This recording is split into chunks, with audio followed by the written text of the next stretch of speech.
शेतीच्या आणि मातीच्या संवर्धनासाठी बांधबंदिशी अतिशय महत्त्वाची गोष्ट आहे. का महत्त्वाची आहे?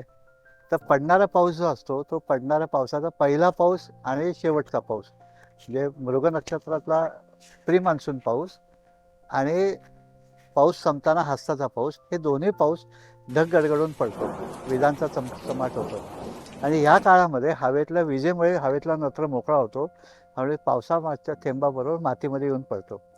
ही मातीतलं पाणी वाहून जाऊ नये म्हणून आपल्याला बांधबंदिशी करणं आवश्यक असतं.